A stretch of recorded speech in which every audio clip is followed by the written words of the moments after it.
nervosão, se tá nervoso, se acalma pra mandar bem. E se liga nos vídeos que eu te preparo pro Enem.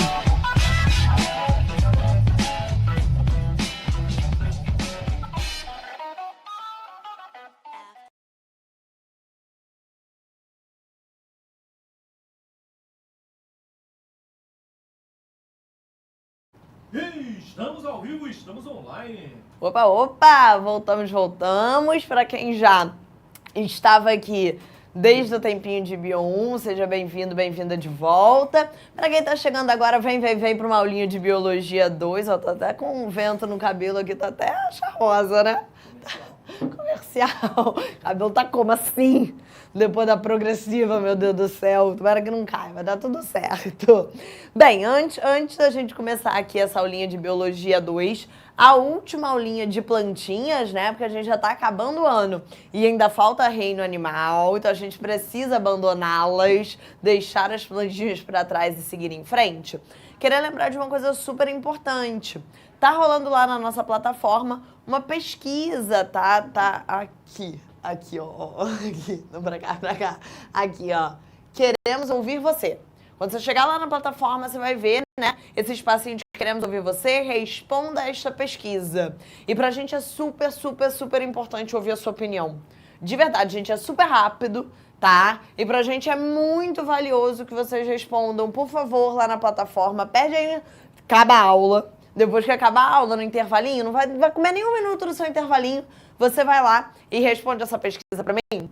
Por favorzinho, eu nunca te pedi nada, tá? E é isso, gente, não esquece, tá bom? Então lá na plataforma, Queremos Ouvir Você, só chegar lá, responde rapidinho a pesquisa, pra você não vai comer nada do teu tempo e pra gente vai ser super valioso. E vamos lá, então, para a nossa última aulinha de plantas, a nossa aulinha de fisiologia vegetal. Então, só pra gente recapitular, tá? A gente teve uma aula onde a gente falou dos principais grupos e seus ciclos reprodutivos. Então, a gente falou de briófita, pteridófitas, gimnospermas e angiospermas. Beleza. Logo depois, nós falamos sobre histologia e anatomia vegetal. Então, estudamos os principais tecidos das plantas, voltaremos em alguns hoje, e vimos como estes tecidos formam os principais órgãos, como o caule e a raiz. Para fechar, falta falar de fisiologia vegetal. Camila, mas o que a gente aprende em fisiologia vegetal? Porque quando a gente aprende fisiologia humana, a gente está aprendendo lá em Bio 1 os principais sistemas do nosso corpo. A gente vai aprender sistema de planta? Não, mas a aula de hoje tem tudo a ver com a aula de Bio 1 que a gente acabou de ter. Porque quando a gente aprende fisiologia vegetal, a gente estuda os hormônios das plantas, também chamadas de fito-hormônios, tá? Esse prefixo fito é muito usado para planta, né? Então, os fito-hormônios são os hormônios vegetais. Eu achei que ficou muito bem encaixado aqui, né? Porque na aulinha de Bio 1, a gente falou do nosso sistema endócrino, a gente falou dos nossos hormônios, e aí agora, na aula de Bio 2, a gente fala dos hormônios delas, dos hormônios das plantas, tá? E aí, gente, é muito mais fácil que o nosso sistema endócrino. Eu sei que vocês têm aí uma implicância com as plantas, mas, cara, olha a quantidade de hormônio que a gente estudou hoje na aula de Bio 1. E a gente nem acabou o nosso sistema endócrino. Semana que vem tem mais. Só na adenohipófise, a gente aprendeu 6 hormônios. Pô, agora olha a quantidade de hormônios vegetais. Quando a gente aprende fisiologia vegetal, quando a gente aprende os fito-hormônios, a gente vai aprender só 5 hormônios diferentes. Auxinas, não é possível. Ele tá de perseguição comigo, esse vizinho, ele tá. Não é possível. Auxinas, giberelinas, citocininas, ácido abscísico e etileno. Se a gente parar para pensar, é bem menos do que a gente aprendeu ali em Bio 1. Só na adenohipófise a gente viu 6 hormônios. A gente vai falar de todos os hormônios de plantas, a gente vai falar de 5 classes: auxinas, giberelinas, citocininas, ácido abscísico e etileno. Tô respirando fundo aqui que eu tô com vontade de ir lá em cima. E, ai, meu Deus, me dá paciência, senhor, não me dá força, porque a gente vai acabar fazendo algo errado. Vamos lá. Vamos começar, então, pelas auxinas, tá, gente? Auxinas, sem dúvida, eu diria que, assim, é a classe de hormônios, talvez um dos mais cobrados, um dos mais importantes. Repara que eu tô sempre usando plural, né? As auxinas, porque existem vários tipos de auxinas diferentes. Na verdade, é uma classe de hormônios. E talvez a auxina mais importante seja o ácido indolacético, também chamado de AIA, tá? Ai, Camila, eu preciso decorar esse nome. Ácido indolacético, AIA. Não, gente, obviamente que não. Mas é legal que você conheça, porque vai que uma questão do Enem fala em AIA, fala de ácido indolacético. Você já ouviu esse nome, você não vai ficar assustado. Você já sabe que é um tipo de auxina. Então você já vai ter mais ou menos uma ideia de quais efeitos na planta você tá esperando ali. Beleza, gente? Tranquilo? Primeira coisa, aonde que são produzidas as auxinas, né? As auxinas são produzidas em algumas partes das plantas. Primeiro, nas extremidades, no meristema apical do caule e no meristema subapical da raiz. Falamos disso semana passada. Na semana passada, eu falei para vocês que lá na pontinha do caule e lá na pontinha da raiz existia um tecido super importante que era o meristema. Lembra pra mim por que o meristema era importante? O meristema é um tecido feito de células tronco, digamos assim. Essas células que estão aqui na pontinha do caule, na pontinha da raiz, são células capazes de gerar outras células da planta. A partir do meristema, a planta produz todos os outros tecidos que a gente aprendeu semana passada. O meristema é como se fosse um tecido mãe, um tecido que é capaz de dar origem a todos os outros.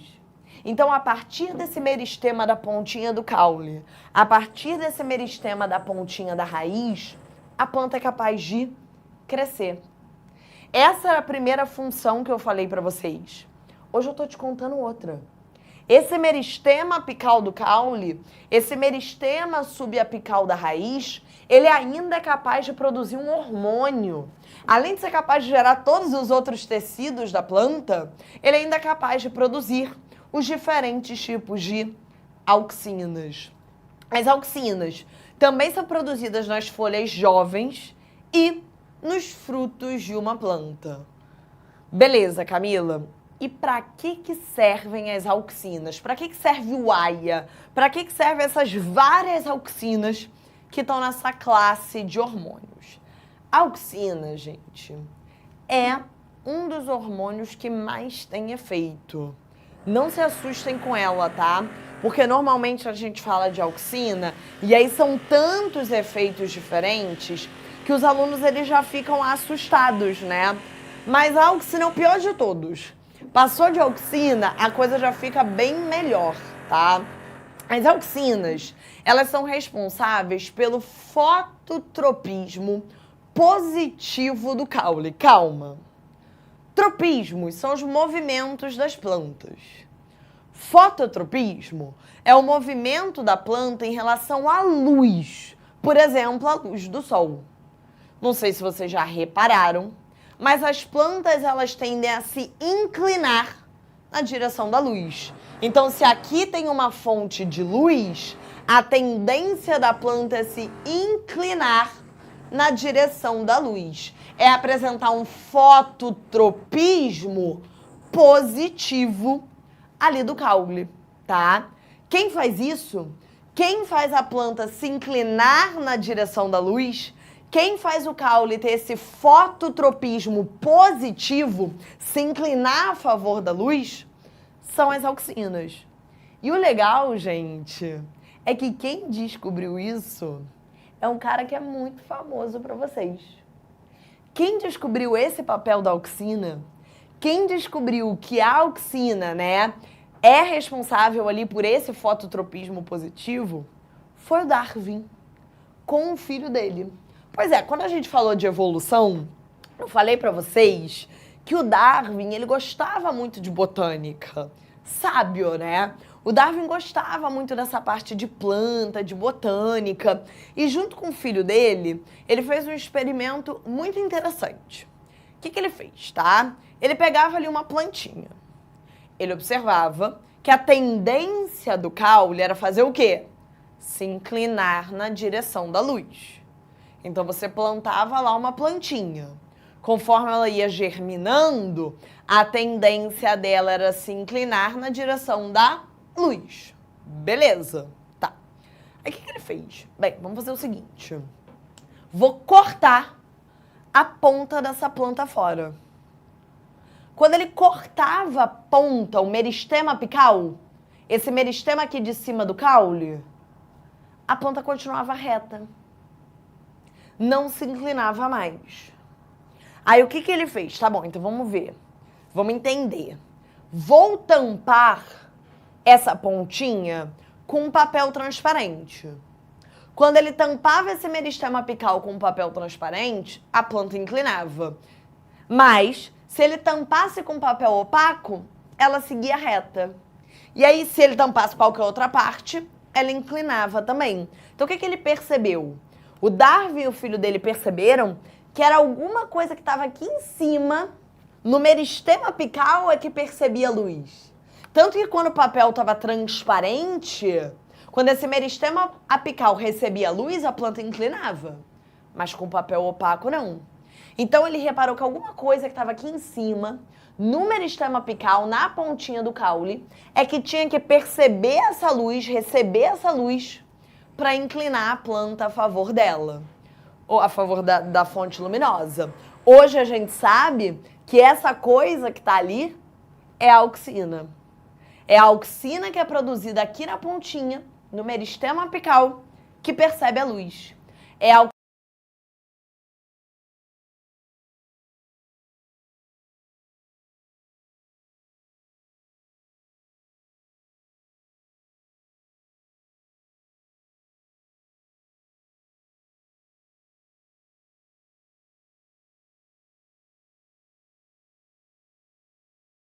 auxina aqui do ápice do caule, que promove essa inclinação do caule na direção da luz, que promove esse fototropismo positivo. E não é só isso, não. São as auxinas também que fazem um movimento em relação à gravidade. O movimento em relação à luz a gente chama de fototropismo. O movimento em relação à gravidade, a gente chama de gravitropismo ou geotropismo. É a auxina que faz o caule crescer para cima, contra a gravidade. É a auxina que faz o caule ter um geotropismo ou um gravitropismo negativo, porque ele é contra a gravidade. É a auxina que faz a raiz crescer para baixo, a favor da gravidade. É a auxina que faz a raiz ter um gel ou um gravitropismo positivo. Se você plantar uma planta na horizontal, você vai observar isso. Você vai observar que o caule ele vai crescer para cima, a raiz vai crescer para baixo. Você vai observar ainda mais nitidamente essa tendência. Essa tendência ela é dada pela auxina. Então a auxina está muito relacionada a esses tropismos, a esses movimentos vegetais, tá? Lembra disso. Ela é responsável pelo fototropismo, então é ela que faz o caule inclinar a favor da luz. É ela que é responsável pelo fototropismo positivo do caule. E é ela que é responsável pelo gel ou gravitropismo. É ela que faz o caule crescer para cima contra a gravidade, então ele vai ter geotropismo negativo. E ela que faz a raiz crescer para baixo, a favor da gravidade. Ou seja, a raiz tem um geotropismo positivo. A auxina também participa da formação dos frutos. Galera, toma cuidado, que a única planta que tem fruto é angiosperma. A gente aprendeu isso na aula de ciclo reprodutivo, lembra? O fruto, ele vem do desenvolvimento do ovário. Lembra disso? Depois que acontece a fecundação, depois que forma ali a semente, o bebezinho, o embrião, o ovário da flor feminina, essa parte aqui de baixo da flor, é que se desenvolve em fruto. Quem estimula o ovário a virar fruto é a auxina. Vocês lembram a vantagem de ter um fruto? Para que serve um fruto? O fruto tem duas funções, galera. A primeira é proteger a semente. Aqui dentro vai estar a semente com o bebê, com o zigoto. A segunda função é dispersar essa semente. Porque os animais, de forma geral, eles comem o fruto, mas eles jogam a semente fora. Então eles acabam dispersando a semente, jogando ela fora em outro lugar. Então é uma forma de proteger a semente e também atrair animais dispersores, né, que vão comer o fruto e jogar a semente fora em outro lugar. Então depois que aconteceu a fecundação, depois que formou a sementezinha aqui, o ovário vai virar fruto por conta das auxinas. Mas pra gente, né, semente é uma coisa chata, né?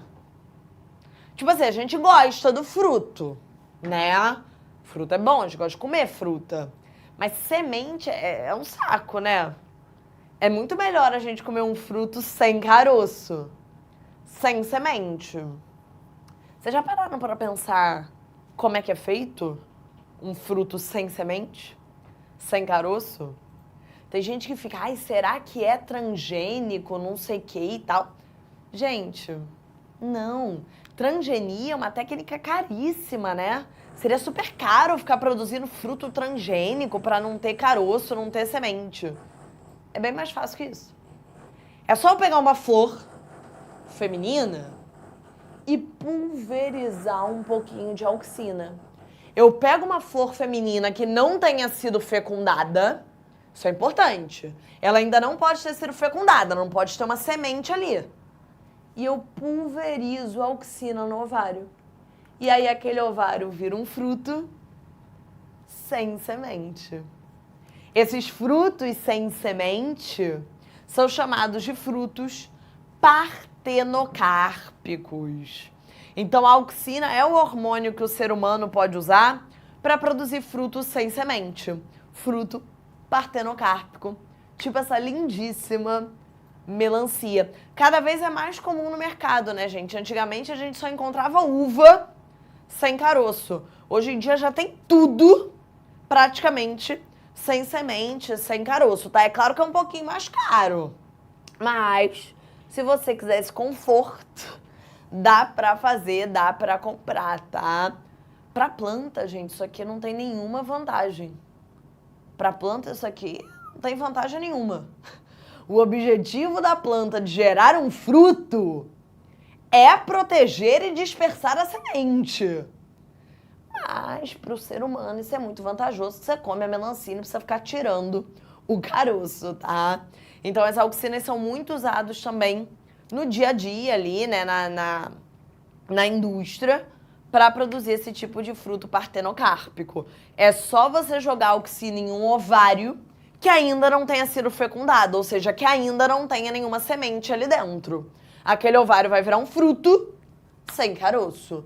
Um fruto partenocárpico. Show de bola? Outra função da auxina é estabelecer a chamada dominância apical. Lembra que eu falei que a auxina é produzida lá no ápice do caule? Lá na pontinha do caule, lá no meristema apical?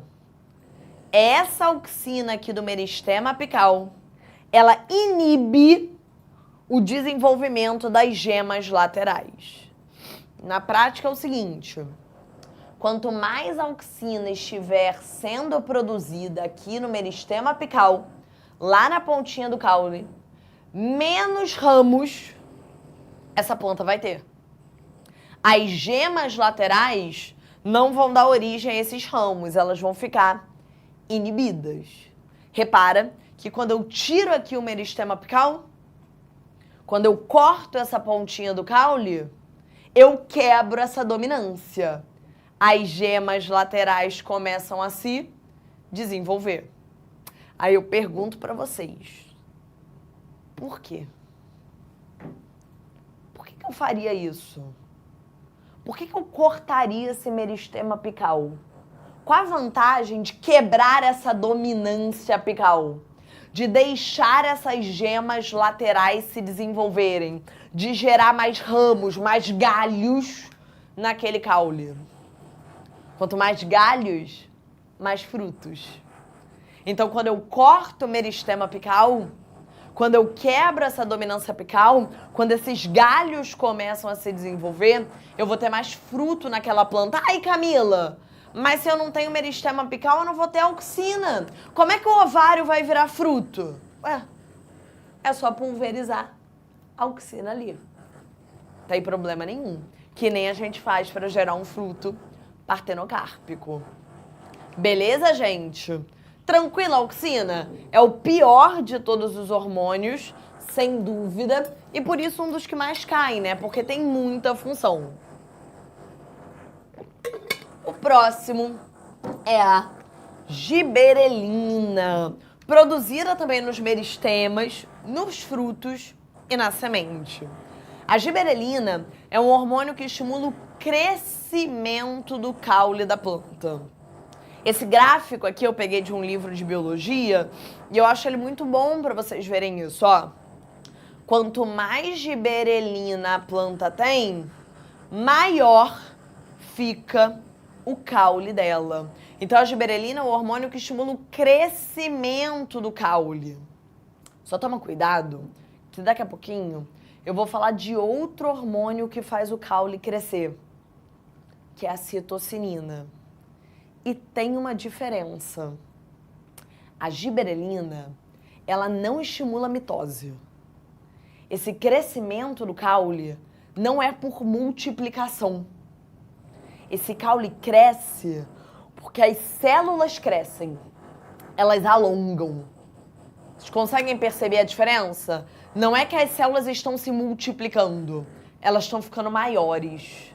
Então, a giberelina promove o crescimento do caule porque ela promove o alongamento das células daquele caule. E aí o caule vai ficando cada vez maior, tá? A gente costuma dizer também que a giberelina é o hormônio da reprodução. A giberelina é o hormônio que faz a semente germinar. Então, quando você planta uma semente, se todas as condições ali estiverem ideais, de água, de temperatura, aquela semente ela vai germinar. Quem promove essa germinação é a giberelina.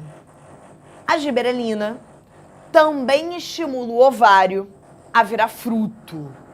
Então também dá para usar giberelina para produzir fruto partenocárpico, sem semente. Aí eu tenho certeza que alguém tá perguntando assim, Camila, mas o que eu respondo? Se a questão do Enem estiver me perguntando um hormônio que faz o ovário virar fruto, o que eu respondo? Auxina ou giberelina? Se a questão do Enem estiver me perguntando sobre fruto partenocárpico, um fruto sem semente, qual foi o hormônio que eu usei para fazer o ovário virar um fruto sem semente? O que eu respondo? Auxina ou giberelina? Galera, a auxina é o hormônio mais importante nesse processo. Mas provavelmente não vão ter as duas opções. Ou vai estar aparecendo auxina ou giberelina, porque as duas respostas vão estar certas. A auxina e a giberelina transformam o ovário em fruto. Dá para usar os dois para produzir fruto partenocárpico. Outro efeito da giberelina é promover a floração. É a giberelina que faz a planta ter flor. Lembra que a flor, galera, é a estrutura reprodutiva das plantas, né? Por isso que a gente fala que a giberelina, ela tá toda ligada na reprodução, tá? Porque ela estimula a germinação da semente, ela estimula o ovário a virar fruto, ela estimula o surgimento das flores, por exemplo, ali na primavera, para a planta poder se reproduzir, tá? É um hormônio todo ligado à reprodução da planta. E aí, em relação a isso, é importante vocês lembrarem que existem 3 principais tipos de plantas. Existem plantas que são indiferentes ao dia, duração do dia. Existem as chamadas plantas de dia curto e existem as chamadas plantas de dia longo. Camila, como é que as plantas percebem se tá dia ou se tá noite? Se elas não têm olho. As plantas, elas têm um pigmento para perceber a duração, na verdade, da noite. Esse pigmento é chamado de fitocromo. Então, o que importa para uma planta, gente, é a duração da noite para ela. Algumas plantas precisam de uma noite curta para florescer. A noite, ela tem que ser muito menor do que o dia, tá? Essas plantas que precisam de uma noite curta para florescer, elas são chamadas de plantas de dia longo. Repara que o que importa, na verdade, não é a duração do dia, é a noite. Elas precisam de uma noite curta para florescer, então a gente chama de dia longo. Existem plantas que precisam de uma noite longa para dar flor, para liberar a giberelina e florescer. Essas plantas são chamadas de dia curto. Toma cuidado, gente, que quando eu falo noite longa, é noite longa mesmo. Não pode ter nenhum flash. Por exemplo, observa. Essa é uma planta que precisa de de noite curta para florescer, tá vendo? Ela precisa de noite... Tem como tirar a tarja para mim rapidinho, Renan? Só para ver aqui a legenda. Isso. Essa é uma planta que precisa de noite curta para florescer. Se ela precisa de noite curta, ela é de dia longo. Então, quando a noite está curtinha, ela floresce. Quando a noite está longa, ela não dá flor. Não libera giberelina. É uma planta de dia longo. Ela precisa de uma noitinha curta. Mas repara. Se durante essa noite tiver um flash de luz, já é suficiente para ela entender aquela noite como curta e florescer também. Então, quando eu falo de planta de dia curto, quando eu falo de planta que precisa de noite longa, é noite longa mesmo. Não pode ter nenhuma interrupção por flash de luz. A noite tem que ser longa e contínua para ela florescer. Isso é uma planta de dia curto. Quando a noite for longa, sem interrupções, ela vai liberar a giberelina da flor. Já à noite, a planta de dia longo, ela precisa de uma noite curtinha. Quando a noite for curtinha ou interrompida por um flash, ela floresce. Beleza, gente? Tranquilo? E lembra que quem estimula essa floração é a giberelina. Citocinina. A citocinina, ela recebe esse nome, que eu não sei se está te lembrando alguma coisa. Citocinina lembra citocinese, que é a última etapa da mitose. A citocinina é um hormônio que estimula a divisão celular, a multiplicação, a mitose das células. A citocinina, ela também promove o crescimento do caule. Só que ela vai promover o crescimento do caule promovendo o aumento de células, promovendo a mitose, tá? Um outro efeito da citocinina que é super legal é que ela retarda o envelhecimento da planta. As citocininas, elas são produzidas especialmente na raiz. Quanto mais citocinina uma planta libera, mais ela demora para envelhecer. E é por isso, gente, que as plantas duram muito mais na natureza do que na nossa casa. Por exemplo, vamos supor que você passa por uma roseira na rua. Você tá andando e vê ali uma roseira linda, linda, linda, linda. Aí você vai lá e tira uma rosa. Aquela rosa que você levou para casa, por mais que você coloque ela na água pegando sol, ela dura o mesmo tempo que ela dura lá na roseira? Não. A tua rosa na tua casa vai morrer bem mais rápido. Por quê? Porque você não tem mão para planta? Não. É porque a rosa lá na roseira, ela tem raiz. A raiz produz citocinina, que vai fazer com que ela envelheça mais devagar. Quando você tira a rosa da roseira, ela não tem mais raiz. Se ela não tem mais raiz, ela não tem citocinina. Ela começa a envelhecer muito rápido. Se você gosta muito de planta, vale a pena comprar citocinina. Vende na floricultura. E é por isso, inclusive, que as flores lá na floricultura vão durar mais do que na tua casa. Porque lá na floricultura vão ficar borrifando citocinina para retardar o envelhecimento. Até alguém comprar. E aí, quando a pessoa comprar, não vai mais colocar citocinina e ela vai envelhecer, tá? Então, se você gosta muito de ter flor, buquê de flor em casa, fica aí a dica de comprar citocinina para retardar um pouquinho o envelhecimento das plantas, tá? Por fim, o ácido abscísico. Esse hormônio que é muito, muito cobrado. O ácido abscísico, também chamado de ABA, é o hormônio do estresse das plantas. Toda vez que a planta está estressada, ela libera ácido abscísico. E o que deixa uma planta estressada, tá? O que faz uma planta liberar ácido abscísico se a planta não faz Enem? O que estressa uma planta se ela não tem uma conta para pagar, se ela não tem um Enem para fazer? Falta de água. Barulho. Barulho me estressa bastante, vizinho. Me estressa bem. Esse barulho de furadeira. Me estressa bastante. O ácido abscísico é muito liberado quando a planta está numa situação de estresse por privação de água, tá? Uma coisa que estressa muitas plantas é o estresse hídrico. É a falta de água nelas. O ácido abscísico vai fazer duas coisas nas plantas. A primeira, ele não vai deixar a semente germinar.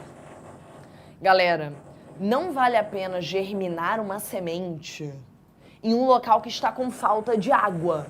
Porque aquela planta vai germinar, ela vai morrer seca. Então, se a planta está sob estresse, se a planta está com privação de água, ela vai liberar ácido abscísico e esse ácido abscísico vai deixar a semente em dormência. Vai inibir a germinação. É o contrário da giberelina. A giberelina estimula a germinação. O ácido abscísico inibe, estimula a dormência. O segundo efeito do ácido abscísico é promover o fechamento dos estômatos. Para quem não lembra, nas folhas das plantas existem buraquinhos. Buraquinhos chamados de estômatos.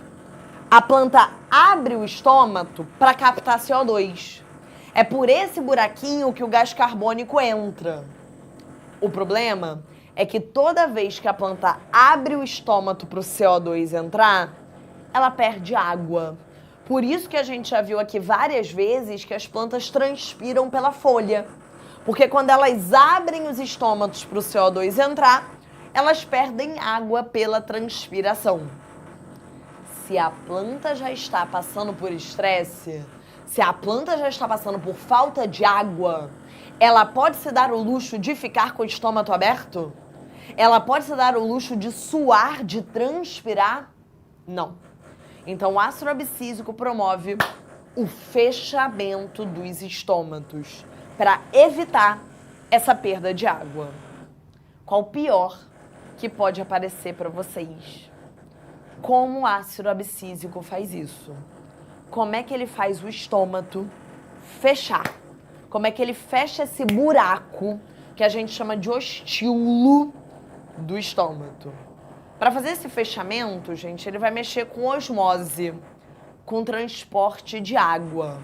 O ácido abscísico vai mexer com os níveis de potássio do estômago.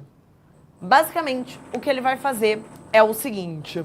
Vamos pro quadro, que eu acho que vai ficar mais fácil de vocês entenderem isso se eu desenhar com vocês, tá? Vem cá, vem cá. Como é que funciona a estrutura de um estômago? Ele parece um feijãozinho. Ih, deixa eu pegar aqui outro. Vou botar de vermelho mesmo. Ele parece um feijãozinho. Então tem um buraquinho aqui no meio, né? Por onde entra o CO2 e sai água. E essas células aqui são as chamadas células guarda. Beleza? E ao redor dessas células guarda, tem essas células aqui mais quadradinhas, que a gente chama de células vizinhas ou anexas. Show de bola? O que o ácido abscísico vai fazer? Ele vai promover a saída de potássio. Ele vai fazer com que o potássio saia da célula guarda para a anexa. Ele vai promover o transporte do potássio da célula guarda para a anexa. Do feijãozinho para o lado de fora. E daí? E daí que se a célula anexa começar a ficar cheia de potássio, ela vai ficar hipertônica. Se ela ficar hipertônica, ela vai atrair água por osmose. Então, esse potássio que está saindo da célula guarda, ele leva com ele água. E daí, Camila? E daí que a célula guarda sem potássio, sem água, ela fica murcha. E quando ela fica murcha, o estômago fecha. Imagina, ela estava bem lá, bonita, bem feijãozinho assim, com o buraco aberto. Quando ela fica murcha, quando ela perde o potássio, portanto água, o buraco fecha. E é assim que o ácido abscísico promove o fechamento dos estômagos. Tá vendo? Ó? Ele faz o potássio sair junto com a água. Então ele promove a saída do potássio. O potássio acaba atraindo água por osmose. A célula guarda flácida. O estômago fecha. Beleza, gente? Para fechar, o etileno. O etileno é um hormônio todo especial porque ele é um hormônio gasoso. É um hormônio que a planta libera no meio na forma de gás. O etileno tem dois efeitos. O primeiro efeito é promover a queda das folhas. Quando a planta libera muito etileno e pouca auxina, as folhas caem. Por exemplo, ali na época do outono, tá? Mas o efeito mais importante do etileno é amadurecer o fruto. É o etileno que deixa aquele fruto que foi produzido ali pela auxina, pela giberelina, maduro, pronto para ser comido, tá? E aí, tem aquela questão clássica. Eu não sei se vocês já viram que muita gente tem esse hábito de enrolar o fruto no jornal para ele amadurecer mais rápido. Não precisa ser no jornal, tá, gente? Você pode embrulhar o fruto em qualquer coisa, inclusive num saco plástico. A ideia é deixar o fruto em um local fechado. Por que isso ajuda, de fato, a amadurecer? Lembra que eu falei que o etileno era um hormônio gasoso? Quando eu coloco o fruto em um local fechado, dentro do jornal, dentro de um saco, dentro de um plástico, eu não deixo esse gás escapar. Esse etileno, ele vai ficar cada vez mais concentrado ali. Se ele fica mais concentrado, o fruto amadurece mais rápido. Então, esse é um dos poucos truques que, de fato, tem sentido. Se você enrola o fruto, se você coloca ele num lugar fechado, você não deixa o etileno escapar. Então, ele vai ficar mais concentrado e aquela fruta vai amadurecer mais rápido. Eu também deixo no saco plástico. Até porque eu não uso mais jornal lá em casa pra nada, né? Não uso jornal, não compro jornal. Então eu também boto no saquinho plástico. Uma outra dica que também pode ser feita é você colocar aquele fruto perto de um que já está maduro ou amadurecendo. Se você tem ali uma fruta que já está madura ou já está amadurecendo, ela está liberando etileno. E aí esse gás vai pegar no teu fruto verde, ele dá uma esperança pra gente, né? Ele para, aí eu sinto um pouco de esperança e ele volta. É de propósito, tenho certeza. Tá? Então quando você bota um fruto que tá ali verde perto de um maduro, esse que tá maduro, ele tá liberando etileno. E aí esse gás vai acabar pegando no que tá verde e vai amadurecer todo mundo junto. Show de bola, gente? Tranquilo? Vou deixar alguns exercícios aí pra vocês fazerem. Nem vou fazer agora, porque, né, com a barulheira, coitada, vocês não vão ouvir mais nada. Obrigada pela paciência aí com a obra do vizinho, tá, gente? Espero que tenha dado pra pegar um pouquinho da aula. Mas daqui a pouco tem a reta final, tem muito mais revisão. Eu prometo trazer essas aulas aí de hoje de novo, em algum outro momento, pra gente revisar sem ele, sem o barulho dele, tá bom? Um beijo, uma ótima semana. Até terça-feira que vem e tchau! Assista nossas aulas a hora que você quiser. Vem com o Pro, o cursinho online que mais aprova no Enem.